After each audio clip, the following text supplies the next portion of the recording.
Hi there, hope you're having a good day and welcome back to another video.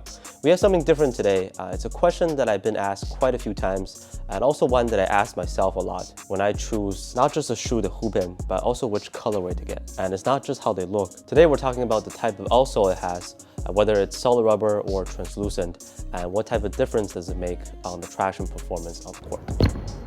So keep in mind that there are other factors that affect the traction performance on the shoe, such as the type of rubber compound, the traction pattern, how thick the grooves are, and obviously the gym condition that you play at. But for this one, we're going to focus on the difference between solid rubber and translucent, and I'll do that by comparing two different colorways of the same shoe. So I'll pick 3 shoes from 3 different brands, and these are going to be some of the most popular ones out there. So we'll see if we can come up with a generic conclusion. Now, of course, it's going to be based on my personal experience. So if you have something different to say, please let me know in the comments at any time. If this video helped a little bit, don't forget to consider subscribing if you haven't, and let's get started. We're going to start with the Puma shoe, one of my favorite shoes to play in, the MB1. If I'm not mistaken, most of the colorways have a translucent outsole. From the first all red ones to the Rick and Morty's, super dope colorway by the way. If you haven't checked the resale prices on those, it's kind of crazy. Those gray ones, I actually really like those. But the Galaxy colorway, which I ended up trading away, those do not come in a translucent outsole. And what was the difference? The traction was worse indoors from my experience. At least I still remember the first time I tested those, there was a pretty significant gap against the translucent outsoles as far as the traction performance in the indoor gym goes. The MB1 in a translucent outsole, traction was top tier, very consistent, including the low top UFO colorway. However, the solid rubber outsole on the Galaxy colorway did not perform as well. The grip was not that impressive, and it's also silent, not nearly as squeaky as the translucent ones. I mean, obviously being a loud and squeaky shoe doesn't mean too much, but at the very least, it will take some time to improve. I remember someone wrote a comment saying that they had pretty bad traction on the Galaxy colorway initially, but then it got better slowly. So that does happen, like with the Adidas Dame shoes, for example. So our takeaway from this one is that the translucent outsoles on these Puma hoop shoes work better indoors. Also, while we're here, I gotta say that the MB1 outsoles pick up a lot of dust easily, and not necessarily easy to wipe off. So that's probably its biggest downside. Okay, so our second shoe, I want to talk about the Trae 1. Adidas basketball shoes in general, the recent ones especially, have been pretty good for outdoor use.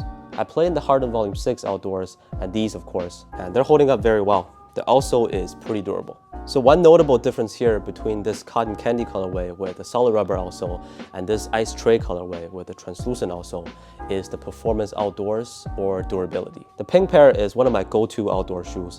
I've had them since like last October when they first released, and to this day, they're holding up perfectly fine. The blue pair, I've used them only twice outside, and the grip was not nearly as good as the pink pair on the asphalt court. I also have a friend who uses his pair a lot outdoors, like this exact same colorway, and there's some visible wears and tears on that icy blue bottom. Indoors, both were decent, not too much of a difference on the traction.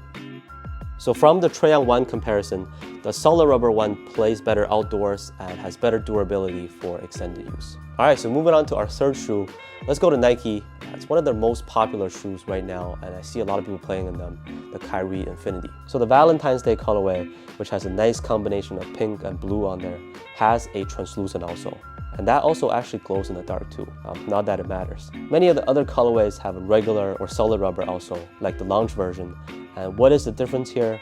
I gotta be honest, the difference is minimal. On an indoor court, the traction was very consistent, and it's one of the better shoes out there in terms of getting you to a full and complete stop. Even if I'm like nitpicking over small things, it's just not a difference big enough for you to notice on the court while you're sliding, cutting, or turning. And I would not recommend using Kyrie's outdoors because of durability.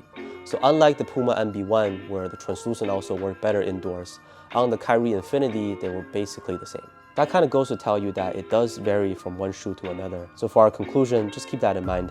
It obviously may not apply to every single shoe that's out there. The 3 shoes that I talked about just now, plus a few other shoes that I played in multiple colorways of, if I was to summarize the major difference between a translucent and solid rubber one, the translucent outsole tends to have better traction indoors, while the solid rubber outsole tends to have a better grip outdoors and will probably last longer outside. And that is basically our conclusion today. The make of the rubber can also make a huge difference, but that usually depends on the model, not the specific colorway. One exception I have to mention here is the XDR rubber that we see Nike put on their shoes released in Asia. For example, the Kyrie 5 with the XDR rubber is holding up just fine for me outdoors, while the other colorway that I bought here in North America, I wouldn't even want to attempt to use them outside. I just need to keep them strictly indoors to enjoy the good traction. So that's it for this video.